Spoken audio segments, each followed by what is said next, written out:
आँख कान खोल के में एक बार फिर आपका स्वागत है। मध्य प्रदेश के मुरैना में केंद्रीय कृषि मंत्री नरेंद्र सिंह तोमर बीजेपी के पक्ष में माहौल बनाने के लिए जनता के बीच पहुंच गए। इस दौरान उन्होंने छोटी छोटी रैलियां की और नुक्कड़ गली सभाओं जनसभाओं के दौरान लोगों को संबोधित किया। इंडिया न्यूज की टीम उनके इस चुनावी सफर के दौरान साथ रही। जहां जहां वो गए, लोगों ने फूल मालाओं से उनका स्वागत किया, उनके सामने अपनी मांगे रखी।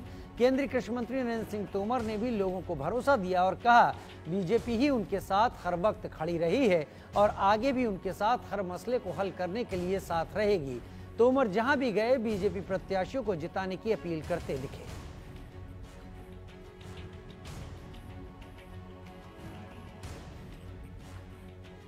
नमस्कार, मैं उदय प्रताप सिंह। आप जुड़ रहे हैं सीधा मुरैना मध्य प्रदेश से और आज अंबा विधानसभा क्षेत्र में प्रचार करने यहां पहुंचे हैं मध्य प्रदेश बीजेपी प्रबंधन चुनाव समिति के अध्यक्ष और केंद्र में कृषि मंत्री नरेंद्र सिंह तोमर जी। तोमर साहब, बहुत बहुत स्वागत है इंडिया न्यूज और न्यूज एक्स पर। बहुत धन्यवाद। क्या माहौल है आपके क्षेत्र में, मुरैना क्षेत्र में? आप खुद यहाँ इस बार प्रत्याशी हैं डिमनी विधानसभा क्षेत्र में, मगर आज आप अंबा में प्रचार कर रहे हैं। बहुत चाह है कि आप अन्य इलाकों में भी आएं, तो बैलेंस कैसे कर रहे हैं दोनों, अपना प्रचार करना और बाकियों का प्रचार करना? स्वाभाविक रूप से अपना प्रचार भी कर रहा हूँ और बाकी सारे क्षेत्रों को मैं भी प्रचार कर रहा हूँ। आज मुख्य रूप से मेरा अंबा में कार्यक्रम है और उसके बाद ग्वालियर पूर्व में है कार्यक्रम, और कल मैं दिमनी क्षेत्र में था और इसके बाद आने वाले कल में मैं विजयपुर में हूँ, सबलगढ़ में हूँ और ग्वालियर ग्रामीण में हूँ, और फिर शाम को अपने क्षेत्र में 3-4 गांव आऊँगा। तो मैं समझता हूँ थोड़ा कठिनाई तो होती है, लेकिन संतुलन बैठा लेते हैं, क्योंकि सरकार बनाने के लिए सभी का जीतना जरूरी है और जहाँ जहाँ मेरा जाने का उपयोग है वहाँ मुझे जाना ही चाहिए और मैं जा भी रहा हूँ। काफी दिन अब बीत गए हैं प्रचार के, आप खुद घूम रहे हैं, लोगों से लगातार मिल रहे हैं। क्या माहौल लग रहा है इस बार मध्य प्रदेश में? मैं समझता हूँ अंबा में तो अभी आपने माहौल देखा ही होगा, तो भारतीय जनता पार्टी के पक्ष में वातावरण है। केंद्र सरकार और राज्य सरकार की जो योजनाएं हैं उनका लाभ भी आम आदमी तक पहुंचा है, उसका लाभ भी भारतीय जनता पार्टी को मिलेगा। और विशेष रूप से इस अंचल में अगर देखेंगे, किसी से भी पूछेंगे, तो जो भी सड़क है, बिजली है, पानी है या अन्य कोई जन सुविधा के काम हैं, वो सब 2003 के बाद भारतीय जनता पार्टी के माध्यम से हुए। उससे पहले कांग्रेस ने कभी भी कुछ यहाँ किया नहीं, और इसलिए सर्वाधिक फायदा भाजपा को मिल रहा है और अंबा विधानसभा भी हम कंफर्टेबली जीतेंगे। कई विश्लेषक कहते हैं और कुछ ओपिनियन पोल आए थे और सर्वे, वो कह रहे थे कि कांटे की टक्कर है इस बार मध्य प्रदेश में। क्या आप मानते हैं कि कांटे की टक्कर है? देखिए, चुनाव को तो कभी भी हल्के से लेना ही नहीं चाहिए।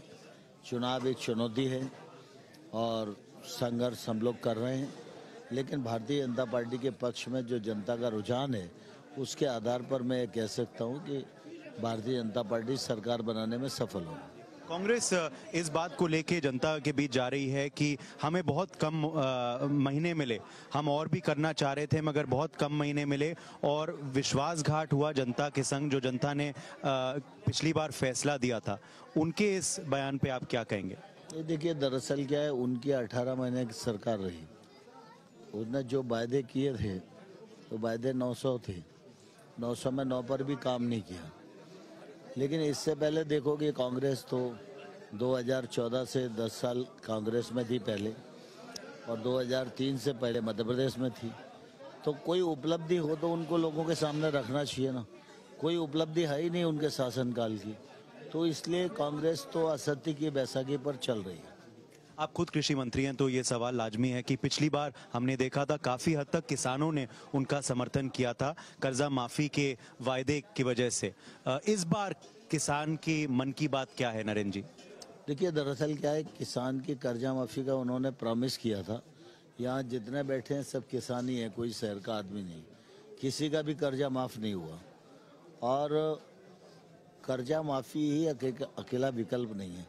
कोई भी सरकार कर्जा माफी करती है तो 10,000, 20,000, 30,000 करोड़। नरेंद्र मोदी की सरकार है जो पीएम किसान के माध्यम से 75,000 करोड़ रुपया हर साल दे रही है। फसल बीमा के योजना के अंतर्गत अभी तक 1,30,000 करोड़ रुपया जहां किसानों की फसल नुकसान हुई वहां मुआवजा मिला है। और एमएसपी पहले 5-10 रुपया बढ़ाकर घोषित कर दी जाती थी, सरकार के विवेक पर ही होता था। अब मोदी जी ने मैकेनिज्म बना दिया है कि जो किसान की लागत आती है, लागत प्लस 50% मुनाफा जोड़कर एमएसपी घोषित की जाती है। और इस बार तो भारतीय जनता पार्टी ने अपने संकल्प पत्र में कहा है कि हम 2700 रुपया कुंटल गेहूं खरीदेंगे और 3100 रुपया कुंटल धान खरीदेंगे और 4000 का बोरा तेंदूपत्ता का खरीदेंगे।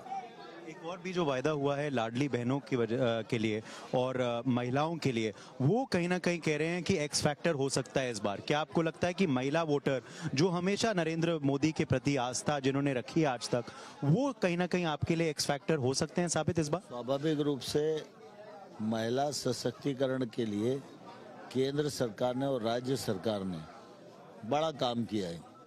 आज केंद्र सरकार की राष्ट्रीय आजीविका मिशन है, उसके माध्यम से लगभग 10 करोड़ महिलाएं 63 लाख स्व सहायता समूह के साथ जुड़ी हैं।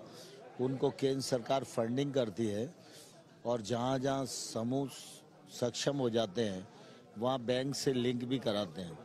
और मुझे कहते हुए प्रसन्नता है कि सेल्फ हेल्प ग्रुप को बैंक का जो ऋण है वो लगभग 3 लाख करोड़ रुपए से ज़्यादा है और उनका एनपीए रेट 2% से भी कम है। दूसरा, महिलाओं के लिए लाडली लक्ष्मी योजना भी हमने मध्य प्रदेश में बनाई थी बेटियों के लिए। लगभग 44 लाख लाडली लक्ष्मी बेटियां हैं, उनको 21 साल होने पर 1 लाख रुपया मिलता था। इसको भी इस बार संकल्प पत्र में बढ़ाकर हमने 2 लाख रुपया किया है।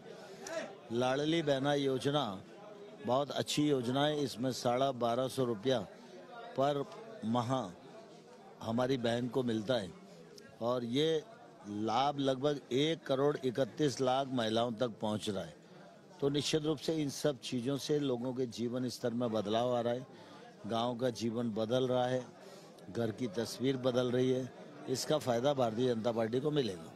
आप खुद इच्छुक थे चुनाव लड़ने के लिए? क्या आपने केंद्र नेतृत्व को कहा या फिर उनकी स्ट्रैटेजी थी जो आपने मान ली? वैसे मैंने तो खैर कभी अपने बारे में सोचा नहीं मुझे कहाँ लड़ना है कहाँ नहीं लड़ना। पार्टी का निर्णय था और पार्टी की रणनीति थी और पार्टी ने तय किया, तो हम लोग चुनाव लड़ने आ गए। आपके भविष्य के प्लान क्या हैं? कुछ आपने उसके बारे में भी सोचा है? अगर आप विधानसभा में चुने जाते हैं, आपका फ्यूचर रोल क्या हो सकता है? देखिए, दरअसल क्या भारतीय जनता पार्टी का सिद्धांत है, देश पहले, बाद में पार्टी और तीसरे नंबर पर स्वयं। दिनेश ठाकुर के संग उदय प्रताप सिंह मोरेना, इंडिया न्यूज और न्यूज़ एक्स।